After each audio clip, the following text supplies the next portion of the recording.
Jangan menjadi orang yang kemudian nanti di hari kiamat menjadi orang yang bangkrut, merugi, pailit. Karena kita telah menggibah saudara kita sama kaum muslimin. Punya salah dia, Anda mengetahuinya, ingkari kesalahannya. Nasihati orangnya, tutupi aibnya. Karena suatu saat Anda di posisi teman Anda tersebut.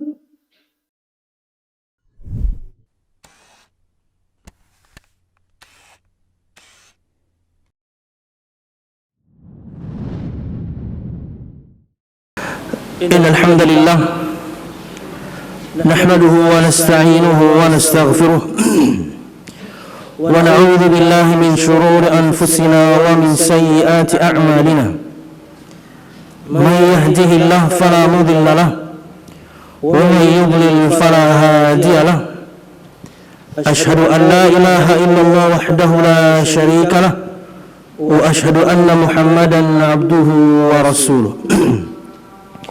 قال الله تعالى في القرآن الكريم أعوذ بالله من الشيطان الرجيم يا أيها الذين آمنوا اتقوا الله حق تقاته ولا تموتن إلا وأنتم مسلمون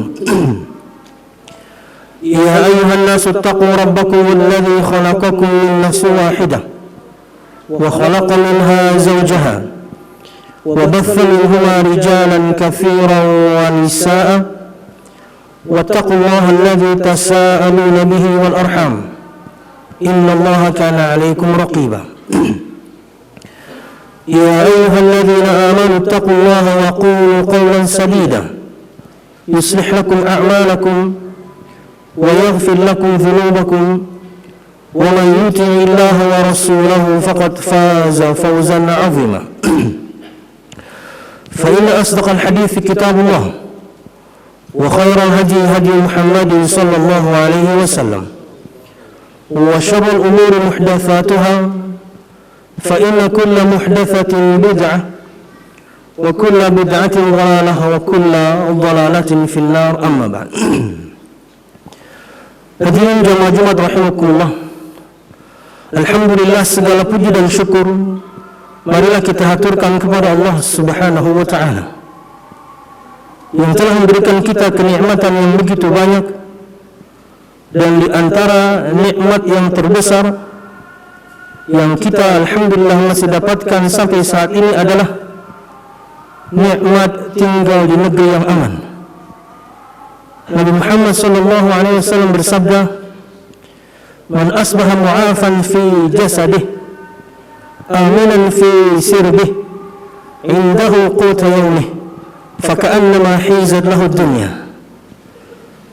Barang siapa yang bangun di pagi hari badannya sehat, keluarganya aman, dan dia memiliki makanan untuk hari itu, kata Nabi Muhammad SAW, faka'annama hizat lahu dunya, maka seakan-akan dunia diliputkan dan dikumpulkan untuk dia. Saat ini tentunya kita tahu, dan di beberapa bulan yang lalu juga kita tahu, bahwasanya di belahan bumi tertentu sebagian kaum muslimin, bahkan manusia secara umum, mereka tidak memiliki nikmat ini, yaitu nikmat keamanan di mana mereka sedang berperang. Maka patut kita bersyukur kepada Allah Subhanahu wa taala dengan menjalankan ketaatan kepada Allah Subhanahu wa taala dan meninggalkan bermaksiat kepadanya. Kemudian salawat serta salam semoga selalu tercurahkan kepada junjungan besar Nabi kita Muhammad sallallahu alaihi wasallam, juga beserta para sahabatnya, keluarganya, dan segenap kaum muslimin yang selalu istiqamah berpegang teguh dengan Islam sampai hari kiamat kelak. Hadirin jemaah Jumat rahimakumullah, dalam surah Al-Isra ayat 36 Allah Subhanahu wa taala berfirman, "Wala taqfu ma laysa laka bihi 'ilm, inna as-sam'a wal basara wal fu'ada kullu ulaika kana 'anhu mas'ula." Dan janganlah kamu mengikuti apa-apa yang kamu tidak memiliki ilmu tentangnya. Sesungguhnya pendengaran penglihatan dan juga hati, semua akan dimintai pertanggungjawabannya. Berkata Al-Hafidh Ibn Katsir menafsirkan ayat ini menunjukkan kepada kita satu kewajiban, bahwasanya ketika seorang ingin berkata-kata, haruslah dia berkata-kata di atas ilmu, karena semua yang kita katakan akan dipertanggungjawabkan di hadapan Allah Subhanahu wa taala. Jangan sampai kemudian kita mendengar sesuatu, kita mengatakan kita tidak mendengarnya. Kita melihat sesuatu dan kemudian kita mengatakan kita tidak melihatnya. Kita bergumam atau kemudian hati mengatakan sesuatu kemudian kita mengingkarinya. Semua bermula atau semua berporos kepada al-lisan atau yang perkataan. Jamaah rahimakumullah, menjaga lisan adalah separuh dari agama. Sebagaimana sabda Nabi Muhammad sallallahu alaihi wasallam, "Idza tazawwaja al-'abdu faqad istakmala nisfa dinihi, falyattaqillah fil nisfil baqi." Jika seorang hamba menikah, maka dia telah menyempurnakan separuh dari agamanya. Maka bertakwalah kepada Allah Subhanahu wa taala pada separuh sisanya. Untuk memahami sabda Nabi Muhammad ini, beliau sallallahu alaihi wasallam menyebutkan di hadis yang lain dalam riwayat Imam Bukhari, Nabi Muhammad sallallahu alaihi wasallam bersabda, "Man yadman li ma baina lahyayhi wa fi riwayah baina khaddayhi wa ma baina rijlayhi wa fi riwayah ma baina fakhidayhi adman lahul jannah." Barang siapa yang bisa menjamin untukku, dia bisa menjaga sesuatu yang ada di antara mulut, di antara hidung dan di antara kedua jenggotnya. Maksudnya adalah mulut. Disebutkan di riwayat yang lain di antara kedua rahangnya. Maksudnya mulut. Dan dia bisa menjaga sesuatu yang ada di antara kedua kakinya. Dalam riwayat yang lain kedua pahanya.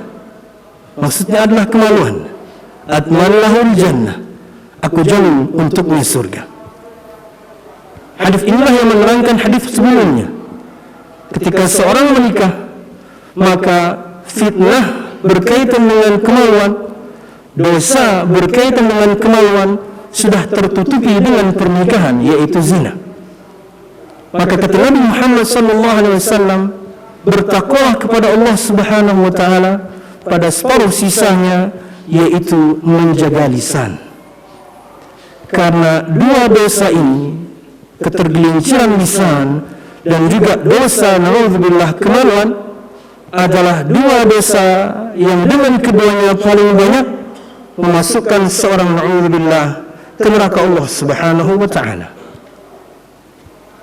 Ketika Mu'adz bin Jabal radhiyallahu anhu bertanya kepada Nabi Muhammad sallallahu alaihi wasallam, "Wahai Rasulullah, kabarkan kepadaku satu amal yang memasukkanku ke surga Allah dan menjauhkanku dari neraka Allah."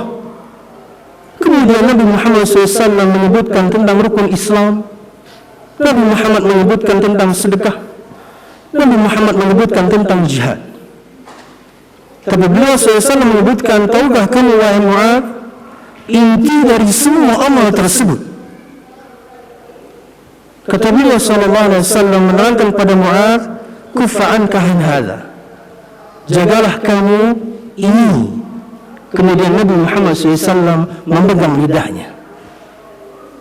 Bayangkan, di antara semua amal Nabi Muhammad sebutkan rukun Islam, Nabi Muhammad sebutkan yakni di luar hal tersebut seperti sedekah misalnya yang tidak wajib, atau bahkan mungkin amal yang paling tinggi yaitu jihad.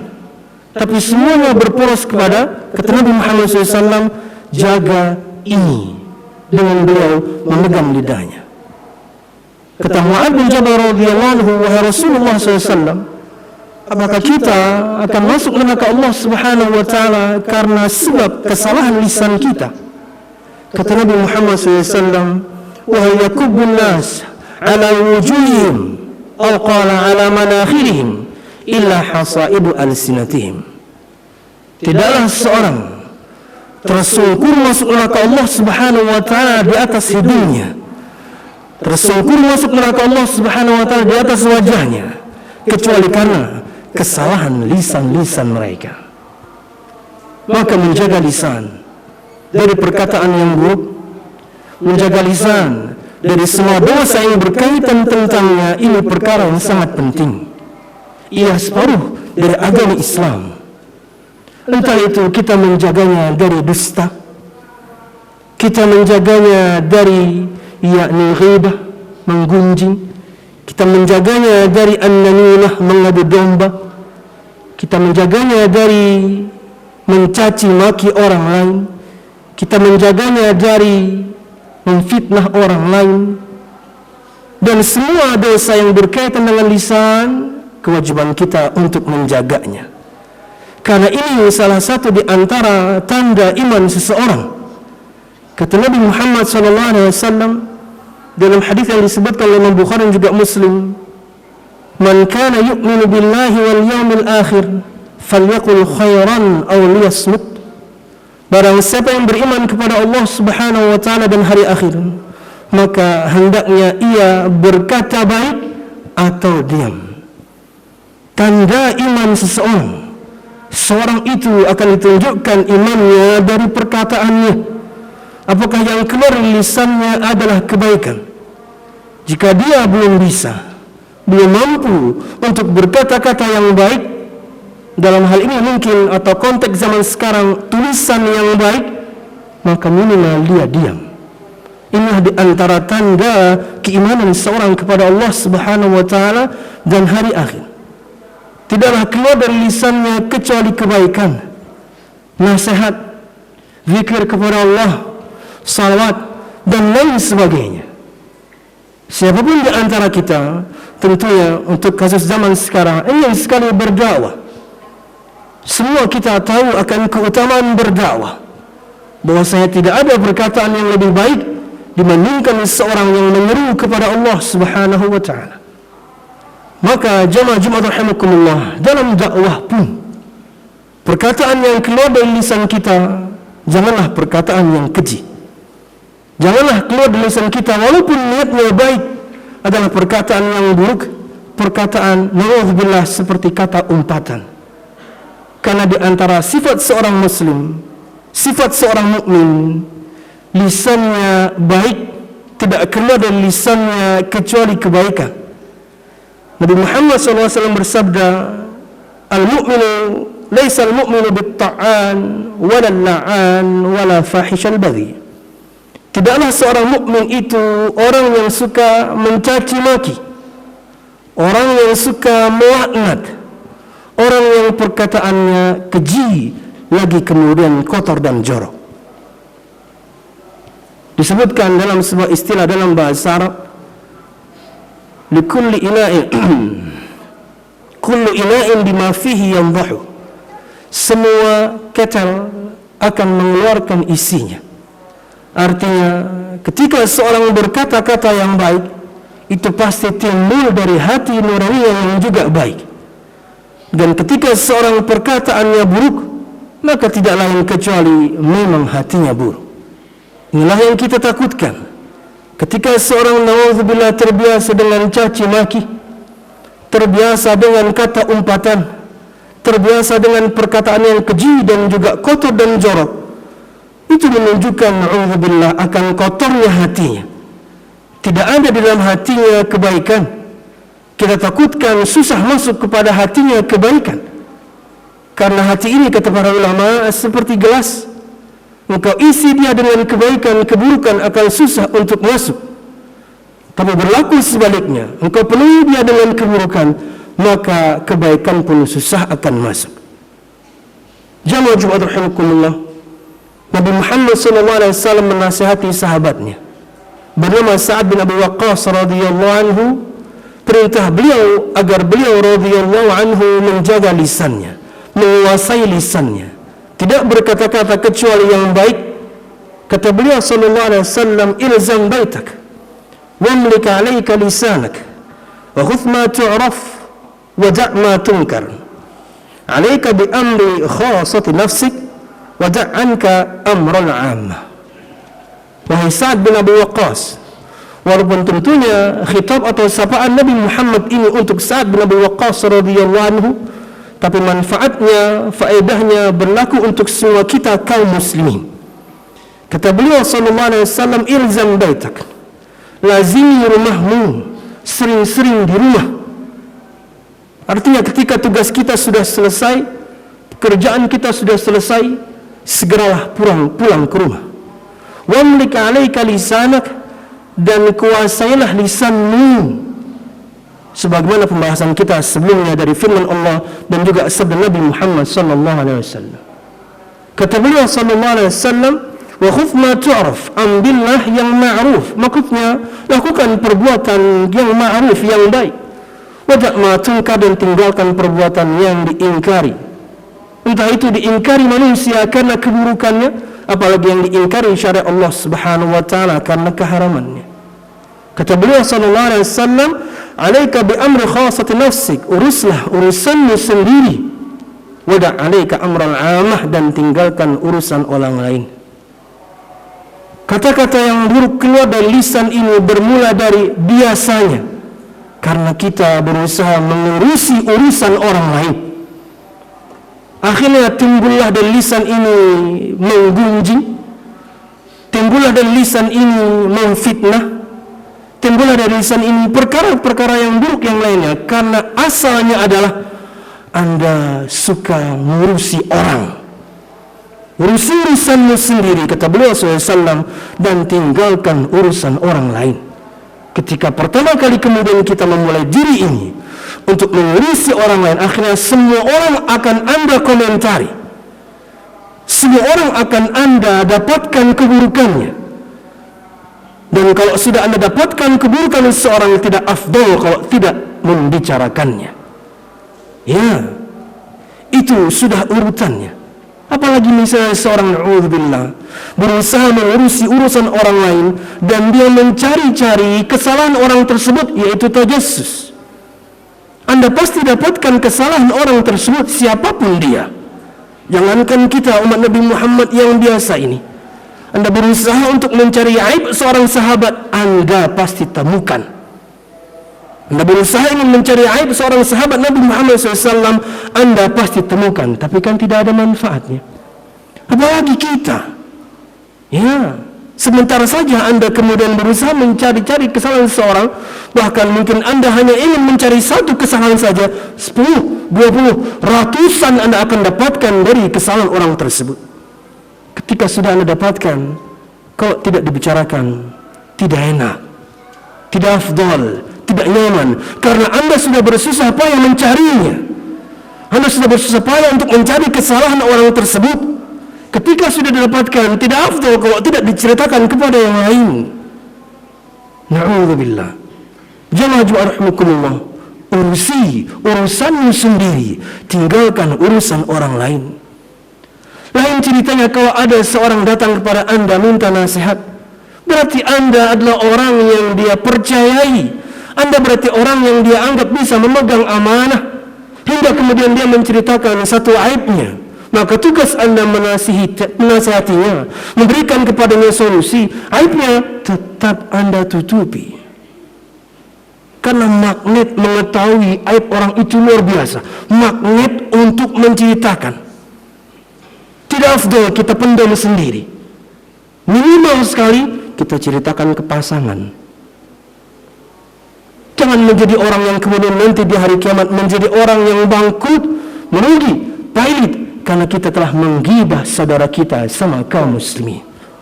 Punya salah dia, Anda mengetahuinya, ingkari kesalahannya, nasihati orangnya, tutupi aibnya, karena suatu saat Anda di posisi teman Anda tersebut, Anda akan mengharapkan ada teman yang datang untuk menasihati, mengingkari kesalahan Anda dan menutupi juga aib Anda.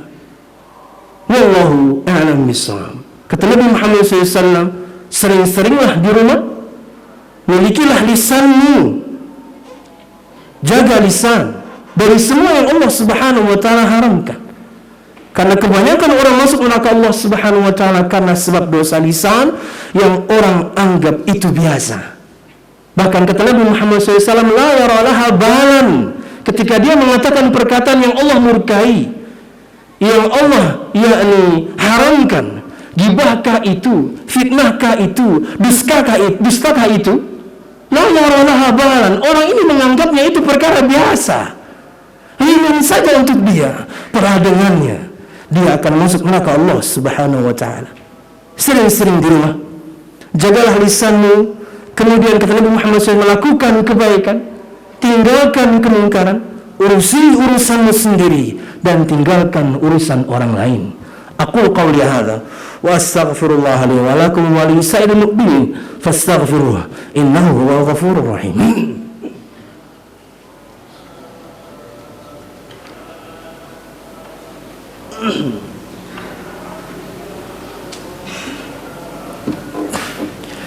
Alhamdulillah alladhi hadana li hadha wa ma kunna linahtadiya lawla an hadana Allah. Wassalatu wassalamu ala ashrafil anbiya wal mursalin Muhammad sallallahu alaihi wasallam wa ala alihi wa ashabihi ajma'in. Alladhi haraba al-batil wa ayyada al-haq wa tamasa ar-radha'il wa ahya al-fadha'il wa tammama makarim al-akhlaq wa hada an-nasa ila siratin mustaqim صراط الذين أنعم الله عليهم من النبيين والصديقين والشهداء والصالحين وحسن أولئك رفيقا.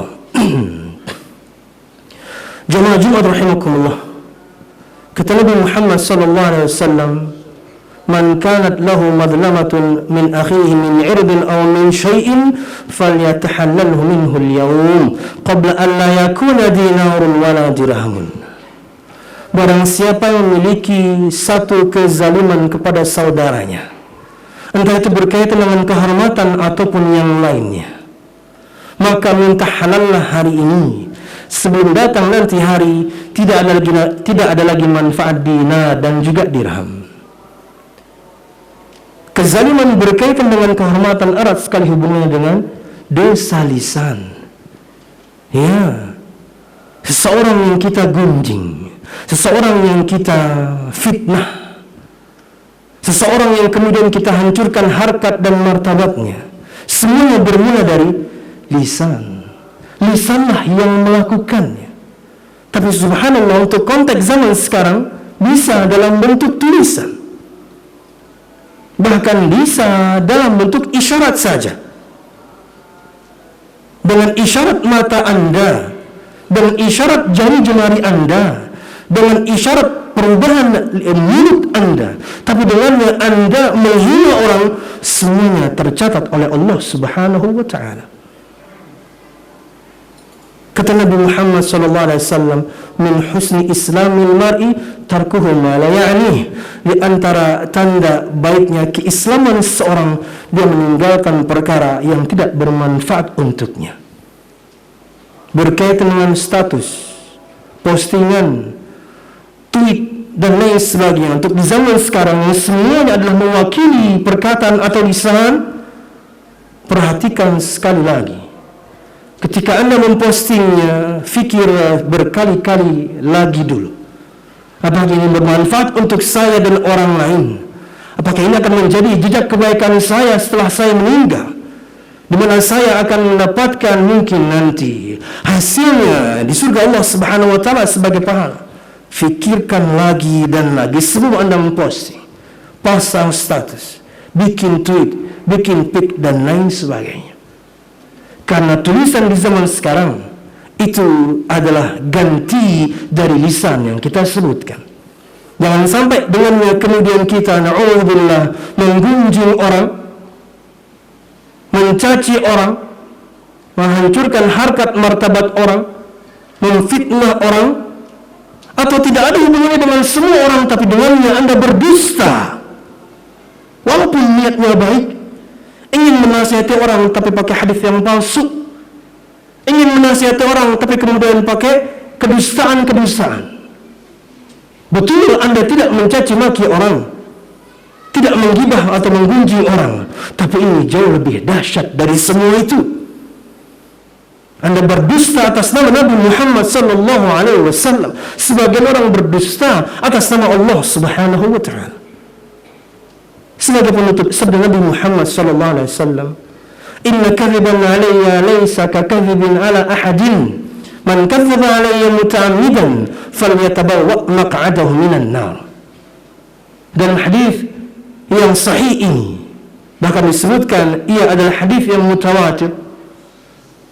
Lebih dari 40 sahabat Nabi Muhammad SAW disebutkan meriwayatkan hadis ini dengan lafaz yang sama, dengan redaksi yang sama.